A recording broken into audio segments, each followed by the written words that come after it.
জননেত্রী শেখ হাসিনা ৫ আগস্ট পদত্যাগ করেছেন এবং দেশ ছেড়েছেন। দেশ ত্যাগের আগে জননেত্রী শেখ হাসিনা জনগণের উদ্দেশ্যে ভাষণ দিতে দিয়েছিলেন, কিন্তু তাকে সেই সুযোগটা দেওয়া হয়নি। তাই অনেকের মনে কৌতূহল আছে, বিশেষ করে জনগণ এবং তার ভক্তকুল আওয়ামী লীগ কর্মীবৃন্দদের আগ্রহ ছিল বা আকাঙ্ক্ষা ছিল যদি নেত্রী কিছু বলে যেতেন। তিনি আসলে বলে যেতে পারেননি এবং আমরা পত্রপত্রিকায় এটাও জেনেছি তিনি আসলে দেশ ত্যাগ করতেও চেয়েছিলেন না, কিন্তু পারিবারিক বিশেষ অনুরোধে তিনি দেশ ত্যাগ করেছেন। বর্তমানে তিনি ভারতের নয়াদিল্লিতে অবস্থান করছেন। বেঙ্গলি ডেইলি, যেটি ত্রিপুরা থেকে প্রকাশিত হয়, আর সেখানে জননেত্রী শেখ হাসিনা অভিব্যক্তি বা খোলা চিঠি প্রকাশিত হয়েছে। আর চিঠিটা কেমন ছিল সেটাই তুলে ধরছে। চিঠিতে শেখ হাসিনা উল্লেখ করেছেন, আমি পদত্যাগ করেছি, শুধুমাত্র লাশের মিছিল যেন আর না দেখতে হয়। তোমাদের ছাত্রের লাশের উপর দিয়ে ক্ষমতায় যেতে চেয়েছিল ওরা, আমি হতে দেইনি। ক্ষমতা দিয়ে এসেছি, ক্ষমতায় আমি থাকতে পারতাম যদি সেন্ট মার্টিন ও বঙ্গোপসাগর আমেরিকার হাতে ছেড়ে দিতাম। অনুরোধ রইল, তোমরা ব্যবহৃত হয়ে না। আমি বলে এসেছি আমার সোনার সন্তানদের যারা লাশ করে ঘরে ফিরিয়েছে তাদের যেন বিচার করা হয়। হয়তো আজ আমি দেশে থাকলে আরো পান ঝরত, আরো সম্পদ ধ্বংস হতো। আমি নিজেকে সরিয়ে নিয়েছি, তোমাদের জয় দিয়ে এসেছি।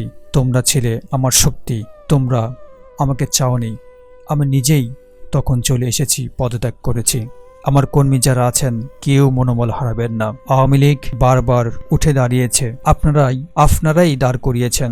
আশাহত হবেন না, আমি শীঘ্রই ফিরব ইনশাল্লাহ। পরাজয় আমার হয়েছে, কিন্তু জয়টা বাংলাদেশের মানুষের হয়েছে, যে মানুষের জন্য আমার বাবা আমার পরিবারের জীবন দিতে হয়েছে। খবর পেয়েছি ইতিমধ্যে অনেক নেতাকর্মীকে হত্যা ও তাদের বাড়িঘর ভাঙচুর, অগ্নিসংযোগ করা হয়েছে। আল্লাহ অবশ্যই আপনাদের সহায় হবেন। আমি আমার কোমলমতি শিক্ষার্থীদের আরও বলতে চাই, আমি কখনোই তোমাদের রাজাকার বলিনি। আমার কথাটা বিকৃত করা হয়েছে। ওই দিনের সম্পূর্ণ ভিডিওটা তোমাদের দেখার অনুরোধ করল।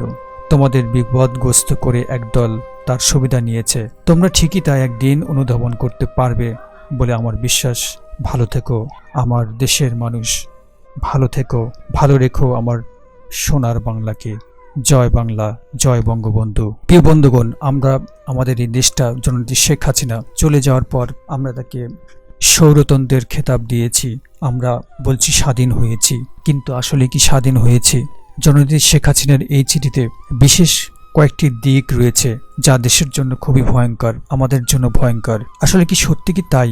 সেন্ট মার্টিন এবং বঙ্গোপসাগর আমেরিকা দখল করতে চায়, সেনাঘাঁটি করতে চায় আমাদের অন্তর্বর্তীকালীন সরকার জনাব ডক্টর ইউনূস। তিনি কি সেটাই করবেন? আর তরুণ সমাজরা কি তাতেই সঙ্গতি দিবেন? আপনাদের কি মনে হয় আসলে কি হবে তাই? আর যদি তাই হয়, সত্যিকার অর্থেই আমাদের জন্য খুবই দুঃখজনক, কষ্টের বিষয় হয়ে দাঁড়াবে। জননেত্রী শেখ হাসিনাকে আমরা অনেকেই গালাগালি করছি এবং বঙ্গবন্ধুকে নিয়ে বিভিন্ন কথাবার্তা বলছি এবং তার ভাস্কর্য পর্যন্ত আমরা ভেঙে দিচ্ছি।